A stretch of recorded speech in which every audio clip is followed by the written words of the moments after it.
Tenemos un invitado de lujo, Mr. Juan. Muchas gracias. Buenos días.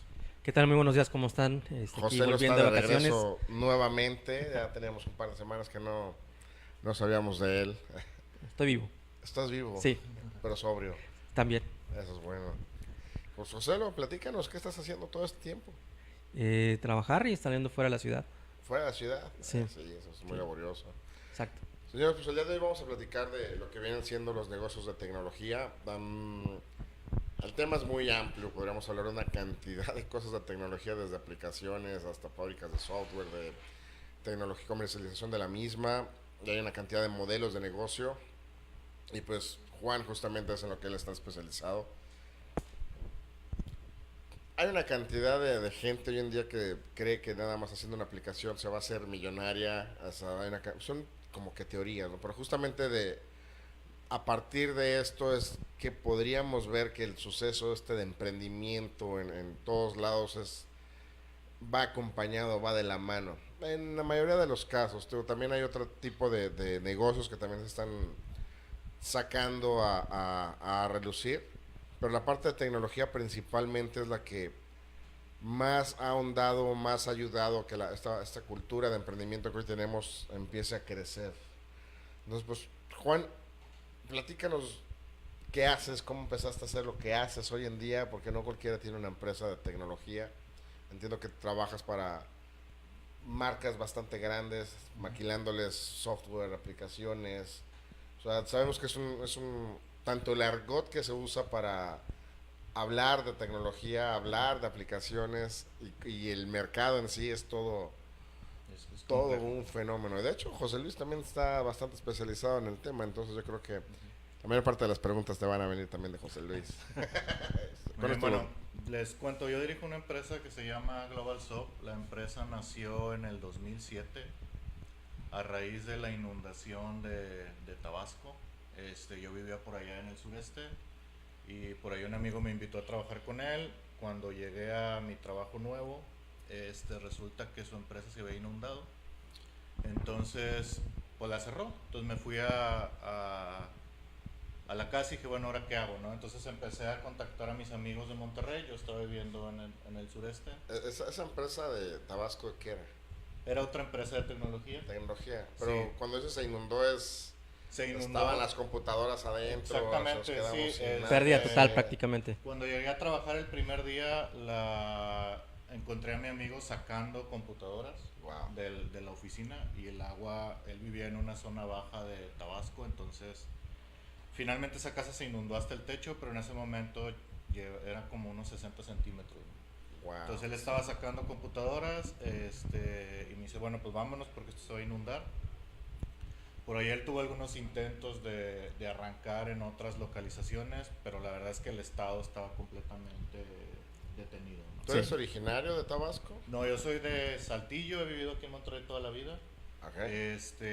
pero mi esposa es de Tabasco, entonces cuando yo salí de mi primer trabajo me fui a vivir a Ciudad del Carmen y luego de Ciudad del Carmen nos fuimos a vivir a Villahermosa. O sea, tú por background, ¿qué estudiaste?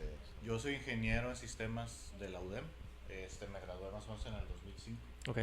y a partir de ahí he trabajado con tecnología toda la vida. Mi papá tenía una empresa de sistemas de esas de las de antes, donde hacían las cosas en pantallas negras con letritas verdes. Es tipo cobolas y... Sí, entonces desde muy niño, Wow, QuickBase. él usaba Fox Pro para DOS, se llamaba el Uy, lenguaje. Y yo empecé a trabajar con él como desde los 14 años cuando estaba en prepa. O sea, corriendo. Sí, haciendo programas. Digo, yo iba allá a la oficina y de los mismos ingenieros me decían, oye, ven, te voy a enseñar, ¿no? Entonces me sentaban ahí con ellos y me explicaban ahí cómo Wow. funcionaba, ¿no? Digo, tuve el privilegio de tener cuando eran modems de 28 kbs. O sea, realmente aprendiste todo por tu papá. O sea, Sí, inicialmente. aprendí, el tema de la tecnología vino por el lado de mi papá. ok. Es, ¿Tienes más hermanos también dedicados a la Tengo más tecnología? hermanos, mi hermano mayor trabaja en el DF en una telefónica, él es director de tecnología de la telefónica. Sí. Perdón, no, vamos a ir a un breve corte y regresamos. Perdón, ahorita regresamos. Nos Sí. indican de producción.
Señores, gracias, ya regresamos. Una disculpa, fue un pequeño detalle técnico con Con un los micrófonos. micrófono que está recibiendo el aliento alcohólico de Joselo todavía, porque es demasiado temprano aquí en Monterrey. Aquí son las 9 de la mañana, bueno, 9:15.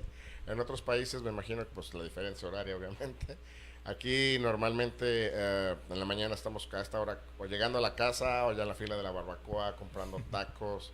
Y Joselo se vino directo de la fiesta para acá. Sí, claro. Eso es heroico.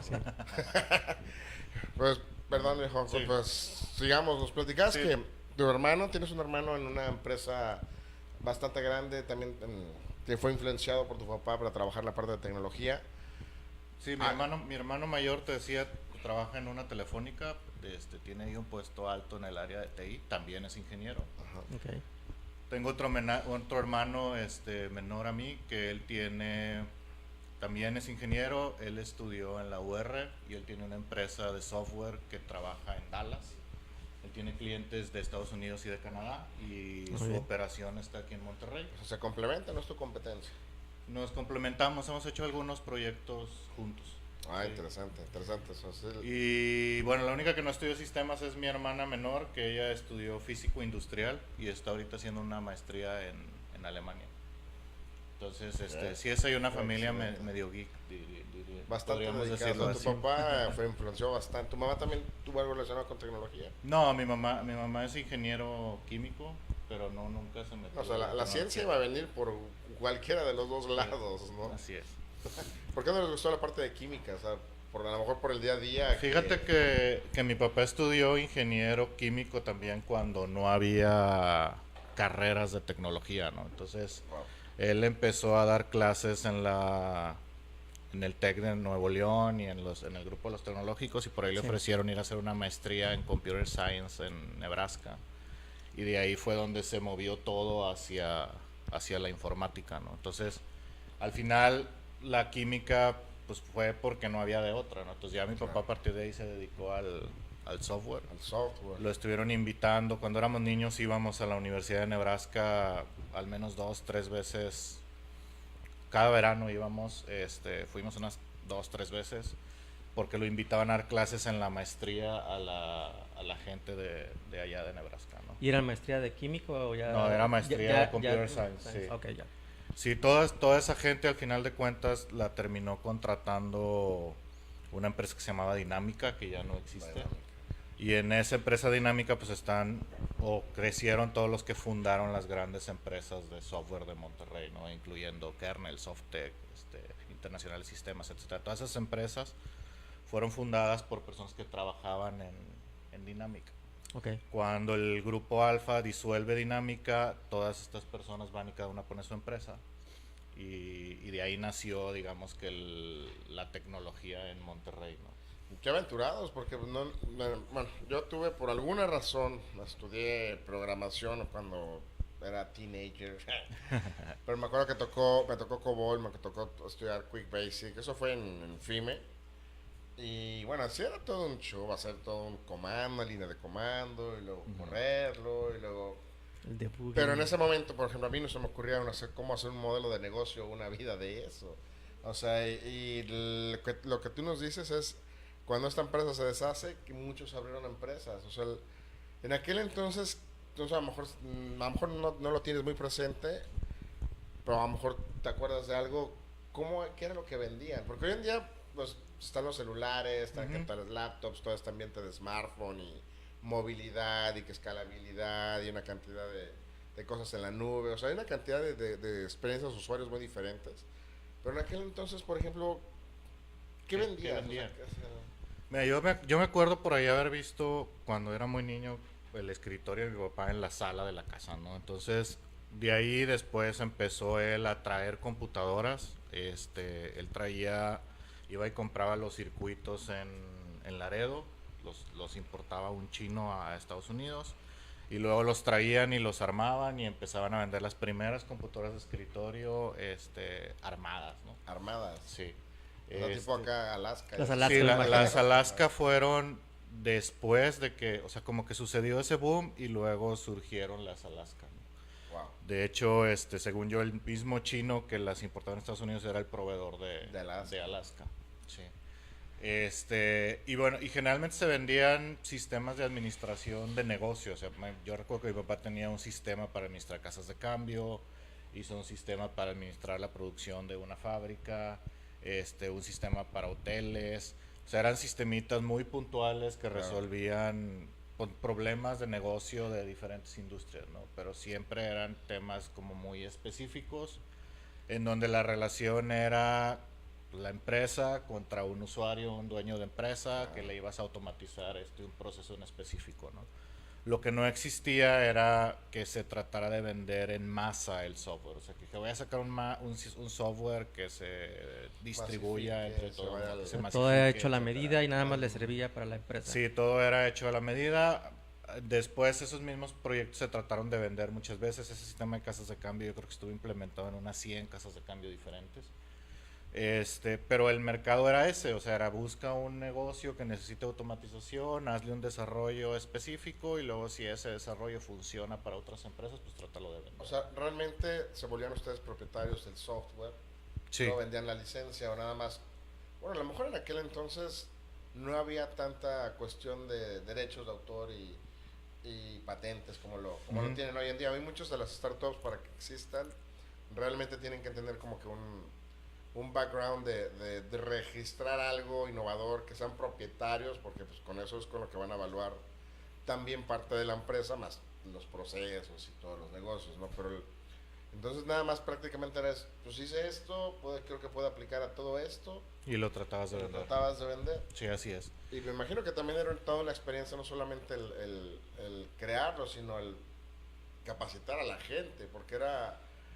Sí, yo me acuerdo cuando veías las computadoras bastante grandes y que veías puros fondos negros, el que hablamos hace rato. Sí, sí. Y que realmente la gente tenía que pasar por una cantidad de menús y subcomandos para hacer algo, o hacer una búsqueda, o hacer ejecutar alguna función.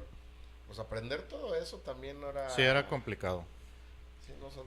Sí, y en esa época nacieron sistemas que ahora son muy famosos como el Compaq, el AdminPack, el Vital. En realidad son sistemas que nacieron con ese modelo más o menos en esa época de la historia del software en México, pero bueno, lograron consolidarse y han ido evolucionando, pero el modelo era ese exactamente.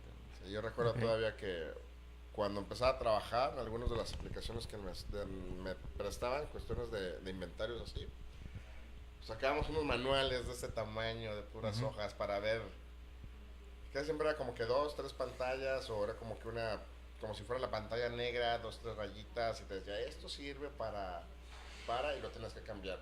Poder poner, y eran como una cantidad de hojas para 2, 3 comandos. Sí, y el principal objetivo de todos esos sistemas era quitar los libros, ¿no? O sea, que no se tuvieran que hacer las cosas en libros. Y al final de cuentas se terminaba imprimiendo todo, y con esos impresos es con los que el contador o con la gente del siguiente paso en el proceso hacía su trabajo, ¿no? Sí, en aquel entonces no había tantos problemas de seguridad informática como los cuales tenemos el día de hoy. También no había como que la infraestructura para poder hacer una cantidad de... Sí, casi no estaban conectados, bueno, a la red como ahorita, que todo está conectado a la red y donde puede entrar todo ese tipo de cuestiones de seguridad. Antes pues nada más era tu computadora y nada más estaba aislada en la empresa del cliente. Sí, eran redes más, cuando había red eran redes más aisladas. Sí. En mi casa teníamos una red hecha con cable coaxial, que habíamos ahí puesto mis hermanos y yo, y teníamos un servidorcito en un sistema operativo especial para servidores. No recuerdo ahorita el nombre, pero era un servidorcito especial. Yo creo que eran los 80s. Era los 90, finales de los 90, por ahí del 95, yo creo. Bastante evolucionado para tener algo en casa, ¿no? Sí. No cualquiera. De hecho, en los 90 todos entendían algo como que de servidor, pero lo ubicaban por cuestiones que fallaban cuando íbamos a un banco, cuando íbamos a algún lado, pero no muchos lo ubicábamos en casa. O sea. Sí, de hecho recuerdo que los amigos de mi hermano, el mayor, iban de la universidad a hacer los proyectos a la casa, porque era así como que el paraíso, ¿no? O sea, teníamos nosotros un cuarto con las máquinas de cada quien, con el servidorcito, cableado por atrás, teníamos conexión a un modem ahí que se conectaba por teléfono. Y todo eso para jugar Doom. Y todo eso para jugar Doom. No, sí hacíamos... Jugar el Doom, sí. No, pues de hecho hacíamos de todo, ¿no? O sea, sí jugábamos bastante, pero además, pues íbamos haciendo como que nuestros primeros programillas, ¿no? También tengo ahí el recuerdo de un proyecto que hice en la prepa y que el maestro no me lo quería aceptar porque decía que lo había copiado, conseguido en otro lado, ¿no? Era un jueguito de esos de que vas moviendo los cuadritos para acomodar en orden la fotografía. Yo usé números, pero cuando lo entregué en la prepa me decían esto, no, es que no puede ser. Yo, no, pues es que sí es. Entonces ese fue una época bonita, ¿no? De la tecnología. ¿Tuvieron Macs? No, fíjate que eran puras máquinas armadas, así como puras tipo Alaska, que nosotros íbamos armando y les metíamos más memoria y les íbamos cambiando el disco duro, porque en ese entonces pues tenías discos duros de 20 megas, entonces luego de repente, mira, salió uno de 1 giga, ¿no? Entonces ya era, pónselo, ¿no? Entonces era, o sea, también era como el proceso de estar evolucionando. Y el tener esas máquinas ahí también nos ayudó mucho a entender pues, los recursos, las capacidades de la tecnología, hasta dónde sí se puede, hasta dónde se puede y cómo va eso evolucionando, ¿no? Claro. Entonces era así como que, oye, mira, es que conseguí un disco duro nuevo, ¿no? Conseguí una lectora de unidades zip, no sé si se acuerdan unas unidades magnéticas gorditas. Un día no acuerdo de dónde mi papá nos regaló una unidad zip, ¿no? Entonces era la locura. Mira, aquí sí caben 100 megas, ¿no? Y metíamos 100 megas. No puedo imaginar la emoción de... sí. Sí, gracias. Para, no sé, comprar un Nintendo, comprar otra cosa. Sí. O sea, había esa pasión ya arraigada en ustedes por la parte tecnológica. Sí, digo, nosotros por ejemplo nunca tuvimos la primera versión del Nintendo y de ahí ya se acabó, ¿no? Pero porque pues, teníamos computadora y entonces teníamos juegos en la computadora. Teníamos acceso a internet, las primeras versiones de YouTube, de Yahoo. Yo navegaba en Yahoo, ya investigaba, se tardaba una eternidad, pero pues era... El dial-up. Se pasaba uno toda la noche, pues buscando y leyendo lo poquito que había disponible en internet, ¿no? Entonces fue una época muy, muy bonita, ¿no? ¿Y por qué dijiste, voy a estudiar ingeniero en sistemas? O sea, ¿por la misma influencia o...? Bien, papá te obligó? Medio nos obligó, se podría decir.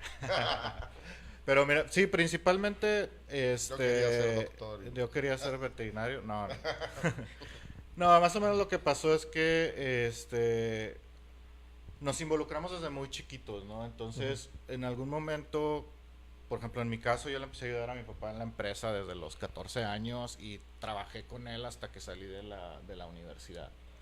Entonces, al final de cuentas, como que la decisión de qué estudiar no estaba en la mesa, ¿no? Se volvió muy natural. Es algo que ya habías hecho durante, por ejemplo, en ese entonces, pues yo habría tenido 5 años ya trabajando en la oficina, ya conocía clientes, ya conocía las tecnologías, conocía los sistemas. Era como absurdo decidir no estudiar estudiar otra cosa, ¿no? Entonces... Cuando esa decisión se puso en la mesa, yo me acuerdo haber en algún momento dicho, no, pues yo quisiera estudiar filosofía y letras, ¿no? Pero al final de cuentas mi papá siempre como que su argumento era, bueno, es que si ya construiste 5 años hacia cierto camino, pues, y lo sabes hacer y te sale bien y eres bueno, pues síguele ahí, ¿no? Ya luego haces lo que tú quieras, ¿no? Entonces, fue mucho por ahí, ¿no? Entre que no tanto que nos obligara, sino que como nos involucró muy chiquitos, pues es como el músico que toca desde niño porque su papá es músico y pues termina siendo músico al final de cuentas, ¿no? Aunque estudie otra cosa, aunque se dedique a otra cosa, pues eso ya ahí lo trae, ¿no? Eso fue algo muy natural, ¿no? Sí, es algo que algo fue dando. Pero dices, ok, estudio ingeniería en sistemas. ¿De un inicio pensabas trabajar para ti mismo o ya dijiste, sabes qué, quiero salir de ingeniero y quiero trabajar para los Garzazada, los Sada, no sé, alguna de sus empresas y hacer carrera y vida y acabar jubilándote de ahí como muchos creen aquí en Nuevo León? En Nuevo León, no. Mira, yo fui siempre medio rebeldón, ¿no? O sea, entonces Trabajé con mi papá mucho tiempo, pero era una situación, por decirlo de alguna manera, complicada. Las empresas familiares son complicadas, es difícil separar la casa del trabajo y todo ese tipo de cosas, ¿no? Sí. Entonces, cuando yo me gradué, tantito antes de graduarme, pues lo primero que hice fue buscar dónde hacer mi PEF. En la UDEM se llama PEF, que es la tesis. Tienes que conseguir un proyecto innovador, retador y quién sé qué tantas cosas y hacerlo. Entonces por ahí conseguí una oportunidad en Todito, que eran en Todito Card, que eran las tarjetas prepagadas que ya no existen. Entonces yo estuve trabajando ahí.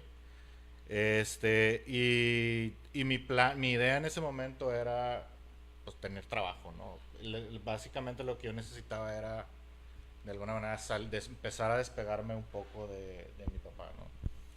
De ahí me fui a trabajar a México, a una telefónica, luego me fui a trabajar a una empresa petrolera en Ciudad del Carmen. Tu hermano ya estaba trabajando para... Ya estaba trabajando allá y él me decía, vente, no, mira, acá sí funciona. Digo, mi hermano es muy bueno en el corporativismo, o sea, para él eso es lo suyo, ¿no? Seguir una línea, la política, moverse adentro de las empresas y son otro tipo de skills o de características, ¿no? Sí. Entonces de ahí yo ya me fui a Ciudad del Carmen y cuando sucedió este problema con mi amigo, con la empresa de mi amigo, pues de alguna manera no es que yo decidiera que quería ser emprendedor, ¿no? Sino que la misma circunstancia me llevó a descubrir que podía ser emprendedor. Claro. O sea, cuando empecé a hablar con mis amigos de Monterrey, estando yo allá, y me decían, oye, mira, pues hazme una página web y hazme un sistemita y ayúdame con no sé qué. Y entonces empecé a descubrir que había clientes, o sea, que muchachos, que había la necesidad, que los mismos compañeros que estuvieron conmigo en la universidad me pedían cosas. La misma empresa petrolera donde yo había trabajado me hablaron y me dicen, oye, es que no conseguimos a tu reemplazo, véndenos tú el servicio de darnos la consultoría, ¿no? Y bien, oye, pero es que yo no quiero vivir en Ciudad del Carmen, no, pues está bien, vienes una semana al mes, ¿no? Entonces fue así, o sea, fue un poco la circunstancia, pero sobre todo ir descubriendo que por ahí se podía, ¿no? Claro. O sea, ir viendo que había clientes, que había potencial, que la gente me pedía las cosas, que confiaban en mí. Pero decías que ¿ya estabas casado en ese entonces? Sí, en ese entonces yo estaba casado y tenía una niña. O sea, combinaste la presión de la casa con el aventurarte a ser emprendedor. Porque mucha gente dice, no, yo me aviento hasta que todo esté perfecto. Sí. No, hasta que tenga una cantidad de dinero en la bolsa, que mis hijos estén más grandes, o que a lo mejor no estoy casado y ahora sí lo hago. O sea, siempre esperando el momento perfecto. Pues. Sí. No, yo pues el momento perfecto fue que esa cosa estaba inundada y que no había chamba, ¿no? Entonces al final de cuentas pues yo dije, bueno, aquí no voy a conseguir, o sea, la verdad es que el Estado se tardó como un año en reactivarse, en que empezaran a abrir otra vez las empresas, muchas empresas cerraron, muchas empresas de mucho abolengo en Tabasco se inundaron y ya no revivieron, porque finalmente perdieron todo. Había imprentas, por ejemplo, donde tenían maquinarias de hace 50, 60 años, se inundaron y pues, a la basura, y se perdieron patrimonios completos de familia, ¿no? Entonces este tipo de cosas nunca nos enteramos, o sea, a lo mejor va mucho de la mano de lo que está haciendo la próxima administración del país, porque realmente pues ellos están muy enfocados en reactivar aquellos lugares del sur. Todo esto que nos cuentas, acá en el norte, si pasa hoy en día, sabemos que el punto de tragedia a veces... Sí, la parte mediática del momento, se inundó Tabasco y 2-3 semanas están con eso, pero ya después... Sí, ya todo el mundo se le olvida, ¿no? Y lo que nos cuentas ahorita de que había empresas de abolengo bastante arraigadas, a veces acá en otros estados no nos cabe la idea de que hay toda esa dinámica ya también, sí. O sea, y como dices tú, tarda más tiempo en reactivarse y pues obviamente para los que están ahí localmente, muchos pues salen a emprender, ¿no? O sea, sí, es muy difícil, o sea, son situaciones bien difíciles y que la verdad sí, uno no, de este lado del mundo no se enteran. Sí, y ahorita por los que nos dices, o sea, nosotros ubicamos que Tabasco, Campeche, toda esa zona como pues, empresas nada más que le dan servicio a la industria petrolera. Pero hay más cosas. Sí, hay de todo, o sea, finalmente la industria petrolera es un sector, ¿no? Es como aquí, como pensar que en Monterrey todos trabajamos para las acereras, ¿no? Okay. comemos cabrito nada más. No, nada más comemos cabrito. Sí, hay mucha industria del turismo, hay trabajo en la educación, está todo el tema obviamente petrolero y todo lo que eso necesita para subsistir. Hay muchas hay imprentas, hay maquiladoras, hay agricultura, hay una empresa que hacen unos platanitos fritos buenísimos, que es muy grande, es una familia de allá y han hecho mucho dinero. Digo, finalmente el sureste del país es un poco más regionalista, entonces la gente se encuentra contenta con lo que ha logrado y no necesariamente busca venir a vendernos a nosotros esos productos. No quieren meterse en la complicación. Entonces no quieren meterse en la complicación de la logística, de todos, que en el norte creo que somos un poco más aventados con todo ese tema. Sí. Pero todo el sureste pues así funciona, o sea, hay empresas muy grandes, galleteras, empresas que hacen pan, empresas, o sea, de todo igual que aquí, ¿no? Hay empresas pues, muy grandes también. Sí, de hecho, y es muy bueno que eso exista, porque hoy en día México se está empezando a volver muy similar. Estabas en Monterrey, llegabas a otro lado y es muy similar lo que te ofrecían, pero vas a algunos lados del sur y empiezas a descubrir que tienen sus propios tipos de refrescos o marcas muy particulares y galletas y productos que nada más son de ahí, sí, o sea, es. no los ves en ningún otro lado y dices, wow, sí viajé. O Sí. sea, no es como si estuvieras en el mismo lugar pero con otro nombre, o sea, interesante. Sí. Ahí. De los negocios que tenías con tu papá, ¿se quedaron ustedes con alguno? O sea, dijeron, yo trabajo con mi papá, pero me voy a llevar a este cliente. No, mira, fíjate que lo que sucedió con la empresa de mi papá, digo, ahorita ya no opera de forma constante, o sea, de repente él hace proyectos de consultoría y todo eso por su conocimiento. Pero bueno, ahí también es algo digno de aprender, ¿no? Lo que sucedió es que él se metió tanto en sus productos y en sus tecnologías que el cambio de las nuevas tecnologías no lo vio venir tan cercano, ¿no? Claro. Entonces, la mayoría de esos productos, pues técnicamente estaban muy bien hechos, muy bien construidos, pero una tecnología que ya no era posible seguirla vendiendo, ¿no? Y el proceso de migración de esas aplicaciones hacia tecnologías nuevas, hacia hacer una app, por ejemplo, o hacia hacer una página, un sitio web que hiciera las transacciones, pues ya era muy costoso y no había forma de dar como ese brinco, ¿no? Claro. Entonces al final todos esos sistemas, pues ahí están, todos tenemos copias de los sistemas, pero pues son sistemas que sirven a lo mejor si una casa de cambio me contratara y yo le pudiera ayudar a definir las mejores prácticas, claro, y pudiera sacar a lo mejor de ahí algunas cosas, ¿no? Pero en sí el software pues no sirve de nada, o sea, es software que se quedó ahí, ¿no? Es como un libro viejo, haz de cuenta. Claro, pero fue algo bastante enriquecedor para la vida de todos. Sí, sí, definitivamente el proceso de crecimiento en ese ambiente fue muy padre. Si no hubieras estudiado eso, ¿qué hubieras escogido? ¿Filosofía? Pues no sé, yo creo que filosofía y letras o sociología o una cosa de ese tipo así más loca. Todavía lo puedes hacer. Sí. Bueno, no sé si lo haría. Y bueno, nos has platicado y entonces de que estando allá, vistas que tus amigos te iban solicitando diversos tipos de proyectos.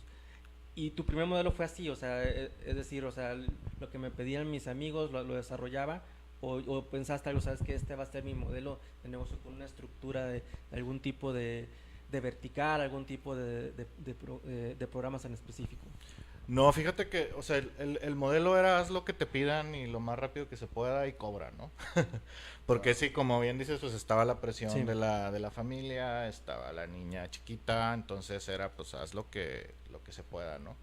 De ahí eso fue evolucionando hacia un modelo de desarrollo de software a la medida, ¿no? O sea, lo que descubrí era que, bueno, había cierto expertise encontrando soluciones a problemáticas en las diferentes industrias, ¿no? Entonces, hoy por hoy lo que hacemos es eso, o sea, hacer software a la medida. O sea, viene un empresario, un emprendedor con una problemática y lo que hacemos es encontrar una solución a esa problemática, ¿no? El problema de ese modelo es que no es completamente repetible ni es es difícil masificarlo, ¿no? De ahí en algún momento lanzamos una plataforma de facturación electrónica que nos ha ido funcionando y hemos ido encontrando de ese mismo proceso de desarrollo continuo, pues diferentes necesidades o diferentes emprendimientos que hemos ido lanzando y tratando de ejecutar. Así es. Pero básicamente el modelo o fue en su momento y sigue siendo la consultoría de desarrollo sobre la medida. Claro, o sea, realmente es el desarrollo de software nada más, ¿no? Vámonos un poco más hacia atrás. Es cuando empiezas tú en la empresa, dices, empiezo a entender que el mercado tiene necesidades, empiezo a operar estando allá en Tabasco. ¿En qué momento te vienes a Monterrey con toda la empresa? O sea, sí. Fíjate que yo conocí a uno de los que es ahora mi socio, y por aquí un amigo mío me dice, oye, fíjate que necesito que me ayudes a conseguir, en esa misma época más o menos me dice, necesito que me ayudes a conseguir quien me ayude a subcontratar a unas personas, ¿no? Claro. Y le digo, y me dice, oye, mi amigo, pero no puede ser tú, porque pues tu empresa es muy chiquita y el cliente es grande, entonces pues no puedes entrar ahí, ¿no? Entonces, pues me empecé a mover, platiqué con mi hermano, el que trabaja en México, y me recomendó con uno de sus proveedores, que resulta que es ahora uno de mis socios, ¿no? Entonces, ese proveedor, yo sí hice muy buena relación con él, le di tal cual ese negocio, le dije, mira, aquí está esto, yo no lo puedo atender, atiéndelo tú. Y a partir de ahí, él a través de su empresa pues nos empezó a pasar trabajo también, ¿no? Decía, pues entonces ya déjame te lo mando, ¿no? Entonces llegó un punto en que ya el 80% de mi trabajo estaba en Monterrey y yo en Villahermosa pues me dedicaba a hacer páginas web y a arreglar la computadora a los doctores o se hacía lo que se podía, ¿no? Tú que eres ingeniero en sistemas, sí, hacemos de todo, ¿no? O sea, un doctor, me acuerdo mucho que era, oye, es que no puedo imprimir, ¿no? Y íbamos y pues iba yo, ¿no? Y le arreglaba su impresora, ya imprimía y ya bien contento el doctor, ¿no? Entonces un día le dije a mi socio, le dije, mira, pues la verdad es que en Villahermosa no tiene mucho sentido que esté, ¿no? Porque claro, los clientes no están allá, están aquí. Y lo que él me ofreció fue financiar le dije, bueno, mi preocupación más grande es que yo necesito un sueldo, o sea, yo necesito mantener a mi familia, y si agarro mis cosas, las trepo en el coche y me vengo a Monterrey, pues no tengo esa garantía, ¿no? Entonces me dijo, bueno, vente a Monterrey y yo te voy a pagar un sueldo cierta cantidad de tiempo en lo que te estabilizas y y hacemos la sociedad, ¿no? Entonces a partir de ahí fue que logré la migración a regresar a Monterrey. Y empezamos ya a atender clientes de manera local, con más fuerza. Ya empezaste a crecer en personal. Exactamente. Porque eso es todo un arte, o sea, no nada más es el tener empresas y a lo mejor integrar contratos hacia afuera, porque muchos lo hacemos, tenemos la empresa y vas integrando los servicios de alguien más, pero a lo mejor esos no están dentro de tu nómina. Ya empiezas a tener una nómina, ya empieza a agarrar una presión diferente, ya no solo es la presión de lo que tienes en casa, ya es la presión de lo que tienes en la oficina, porque ya es gente que depende totalmente de tus decisiones, lo que va a comer también esa familia. O sea, ¿cómo hiciste para manejar toda esa parte? Pues fíjate que la misma necesidad de los proyectos me fue llevando a empezar a contratar gente, ¿no? Por el tipo de modelo que pues, al final de cuentas es un servicio, y es un servicio que tiene que ser ofrecido por personas, ¿no? Y a nosotros nos buscaban o nos buscan los clientes porque, bueno, tenemos ciertos conocimientos y ciertas capacidades que no están tan disponibles en el mercado, ¿no? Entonces, claro, precisamente porque pues he ido conformando un equipo de personas que les gusta lo que hacen y que han ido aprendiendo. Al final, pues lo que tuvimos que ir haciendo fue, pues al final del día, contratar gente, empezar a ahorrar, pedir prestado, ver a ver qué carro vendes. O sea, el financiamiento siempre va a ser, la gente no se lo imagina, pero también es donde empieza la imaginación de uno, ¿no? El cómo voy a fondear esto para llegar a la siguiente etapa del proyecto y que más adelante llegue el dinero y ahora sí pueda pagar recuperar parte de lo que a lo mejor rematé, o pagar el préstamo y poder seguir operando. O sea, en el caso de todas las pymes, en el caso de todas las empresas, realmente el cash flow va a seguir siendo el rey. O sea, sí. ¿Cómo llegaste a un modelo de negocio? ¿Cómo dijiste, este va a ser el modelo de negocio con el que yo voy a poder tener flujo de efectivo en lo que llego a esos proyectos grandotes, ¿no? Porque es muy normal en el ambiente de tecnología que se dan los proyectos, los big offenders enormes, ¿sabes? No, en 8 meses, en 1 año y medio, ya me pagan, o cierro esto, completo eso, tengo tal contrato. Pero en el Inter tú tienes la gente, o sea, en el Inter tú tienes esa responsabilidad. Sí. O sea, sí, mira, hasta hace algunos años, yo creo que hasta hace un año, mi visión siempre fue los proyectos grandes, ¿no? O sea, vamos a hacer el proyecto grande y de ahí se paga y de ahí se guarda dinero para lo que sigue, etcétera, ¿no? De un año para acá, que tuvimos en el 2007 un problema serio de flujo precisamente, claro.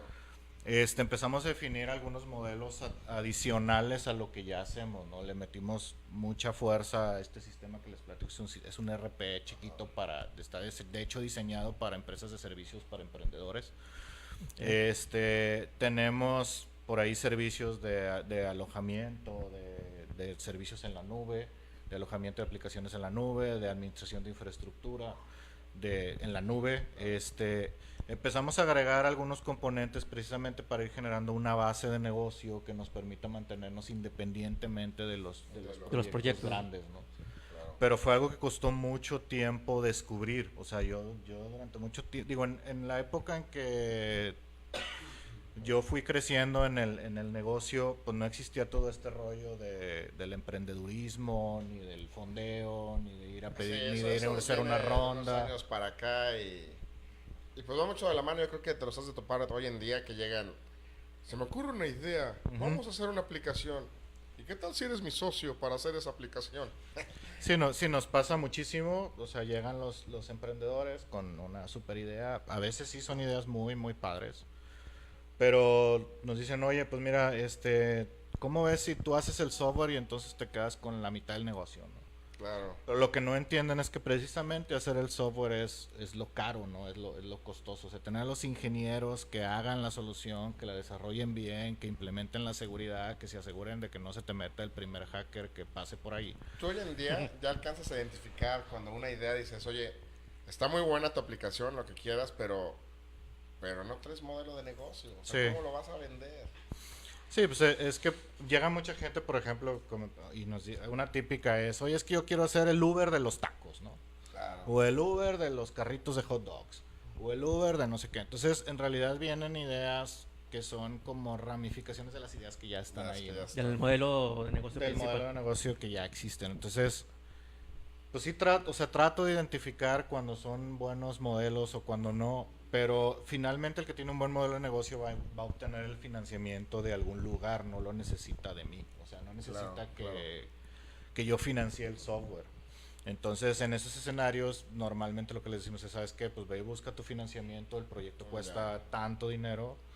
Los proyectos de software son caros, hay proyectos que valen $500,000, $1 millón, $2 millones de pesos. Bastante. Un desarrollo de una app, por más sencilla que cueste, que esté, va a costar $200,000. Estamos hablando de las primeras versiones, ¿no? En sus primeras versiones, sí. La experiencia de usuario en la que tú llegas y dices, ¿sabes qué? Lo primero que ideé no funcionó, o no era como yo quería darle servicio, vamos a sacar la versión 2.0 y viene una cantidad de modificaciones a lo que ya hiciste. Y también va con costo. Sí, el software es caro y finalmente mantener el software en las últimas tecnologías lo es aún más, ¿no? O sea, ahorita vemos también muchas tecnologías nuevas, hay cosas nuevas, la gente quiere implementar funcionalidades pues, más padres, que le ayuden más al usuario, que le den más valor al cliente, pero todo eso cuesta mucho dinero, ¿no? Entonces, pues a veces el problema con el que nos topamos es que los emprendedores, sobre todo cuando hablamos con emprendedores, no entienden esa parte, ¿no? Y a lo mejor los fondeadores sí lo entienden y por eso sueltan las cantidades de dinero, pero luego el emprendedor va y se gasta ese dinero en otras cosas. Sí, casi siempre se la cagan en nómina. Tienen a la novia, a la tía, no sé cuánta gente. Tienen como 5 directores y apenas una empresa pequeñita. Muchas veces ni siquiera tienen ya la plataforma que quieren hacer lista. Pero se la llevan muchos en nómina, como en gastos del día a día y ni siquiera son de ventas. Sí, o en la oficina bonita o lo que sea, ¿no? Sí, es que eso del emprendimiento también ha hecho una cantidad de alteraciones en el verdadero. Algunos que son emprendedores sí lo aprovechan, pero muchos crean burbujas alrededor de una idea, ¿no? problema es que de repente esa burbuja estalla y ni la aplicación que estaban haciendo, tratando de comercializar, no la termina, la empresa no sigue y pues llega la frustración, ¿no? Para muchos. Sí. No, antes de seguir, vamos a mandar unos saludos a Jessica Escobar, que nos saluda por ahí. A Emanuel Rodríguez, dice que no, que el programa no es en vivo, que está conmigo comiendo tacos. Sí, está conmigo y Emanuel supuestamente es vegano, ya lleva como 10 tacos de cebrada. No le crean, a él no le gustan las verduras. Un saludo a Arely y a Esmeralda Belmares, que nos están viendo ahorita en vivo. Gracias por vernos, sabemos Gracias. Que es difícil estar despiertos a esta hora. ¿Y a dónde va la empresa hoy en día? Pues sabemos que ¿cuántos empleados empezaste? Originalmente era yo solo, y me ayudaba mi esposa. Y luego de ahí hemos llegado a ser 20 y tantos empleados. Ahorita, a partir del año pasado redujimos la plantilla, somos como unas 7 personas. Pues la empresa va hacia ir consolidando servicios. Ahorita el foco está en consolidar servicios que se mantengan solos, ¿no? O sea, tener, por ejemplo, esta plataforma este ERP que opere de manera constante, que tenga una base instalada de clientes importante. Esa es la tendencia, porque necesitamos tener financiamiento para poder seguir aprendiendo y para poder seguir haciendo cosas interesantes, ¿no? Claro. ¿Cómo ves el futuro de las nubes? O sea, porque hoy también todos dicen, no, yo quiero tener todo en una nube y dar un servicio. Pues se ve prometedor. Digo, la verdad es que la nube, todo lo que tiene que ver con la nube y las tiendas de aplicaciones, pues abrieron una puerta importante a todo el tema del emprendedurismo, ¿no? A poder sacar soluciones rápido, entregar soluciones rápido a los clientes, y que al final de cuentas exista un camino más corto entre el que hace el producto o el servicio y el que lo va a utilizar. Antes, pues ese camino era muy largo, ¿no? A la nube a nosotros nos ha beneficiado mucho porque ha reducido considerablemente los costos de implementación de las aplicaciones. Podemos hacer cosas más interesantes porque el cliente no necesita invertir en una infraestructura. Claro. Y otra rama en donde nos hemos apoyado mucho es en el software libre, porque también nos permite evitar costos de licenciamiento, y entonces de los, no sé, 500,000 pesos que el cliente podría invertir, puede invertir los 500,000 en el desarrollo de la tecnología y no termina pagando licencias, por un lado, pagando la infraestructura por otro, y de ahí compra un servidor más grande, etcétera, ¿no? Claro, para los que no saben, software libre son lo que llaman open source. Son, pues prácticamente es código que ya está existente y está disponible para que lo adaptes a lo que tú quieres, ¿no? Digo, hay muchas empresas, de hecho, que a partir de esto hacen empresas ya más evolucionadas. Blue Cat, por ejemplo, es open source. Hay varias marcas, hay muchas marcas en el ambiente de tecnología que empezaron usando open source. Ya hoy en día te venden una licencia a partir de la versión open source. Sí, así es. Sí, digo, el open source es también todo un mundo ahí maravilloso, ¿no? En el mundo de la tecnología. Claro. Y bueno, hablando de la nube, pues es eso, nos ha abierto las puertas a ofrecer cosas más interesantes que antes. Pues tú le decías a un cliente, oye, es que necesitas tener un servidor de base de datos y un servidor de software para el aplicativo, porque pues esto no va a jalar bien, ¿no? Claro. Y ya echaban sus números y no va a ver, son 100,000 pesos de uno y 100,000 pesos del otro, no, pues ya no la hice, ¿no? Entonces ya con la nube, con los nuevos esquemas de virtualización, etcétera, es mucho más fácil atacar el mercado, ¿no? ¿Tu familia también crees que se va a repetir la historia, que vayan a ser tecnólogos? No, fíjate que mis hijas son artistas, les gusta la bailada y todo ese rollo, ¿no? Entonces... A lo mejor no es el momento. Son muy chiquitas. Son chiquitas, pero además yo siento que ahorita los niños necesitan tener acceso a cosas más análogas, ¿no? Sí. O sea, los niños están creciendo en un mundo de tecnología y se están convirtiendo en usuarios de la tecnología, no en creadores de tecnología, ¿no? Entonces hay que tener ahí cuidado, porque los creadores de tecnología de la actualidad, hablando de los grandes como Steve Jobs, Mark Zuckerberg, etcétera, pues crecieron en un mundo análogo, ¿no? Sí. Entonces hay que tener cuidado con que los niños de ahora están tan metidos en la tecnología que probablemente no entienden qué pasa atrás y por lo tanto no la puedan construir. De hecho, que ya lo dan por sentado, eso existe y no les interesa cómo ¿Qué se pasa llegó detrás? No es como... Sí. es un producto ya final, ya terminado, ¿no? Con el que interactúan, ¿no? De hecho, muchos papás creen, oh, mi hija de 3 años puede seleccionar cosas en el iPad, pero es como que bien, ¿no? Muchos lo van a hacer, es como que intuitivo, o sea, bien por el que programó el desarrollador y el que tuvo eso. Sí. ¿Cuál es tu ídolo en la tecnología? ¿Tienes alguno? Steve Jobs, alguno así que digas role model. Pues fíjate que acabo de leer un libro de Ed Catmull, creo que se llama, que es el fundador de Pixar. Ajá. La historia de Pixar es muy bonita porque Pixar no pretendía ser una empresa que hiciera películas, ¿no? Pixar era una empresa de hardware que fue evolucionando a lo largo del camino hacia ser lo que es ahorita, ¿no?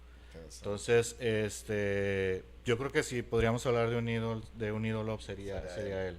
Sí. ¿Qué le compartirías a los emprendedores ahorita? Ya estamos por terminar la sesión de hoy. ¿Qué te gustaría decirles como que este es el mensaje que quiero? Pues bien, la verdad es que no se rindan, o sea, el emprendedurismo no es fácil ni es un sueño, ¿no? O sea, es un trabajo de todos los días que empieza, pues no necesariamente de un sueño.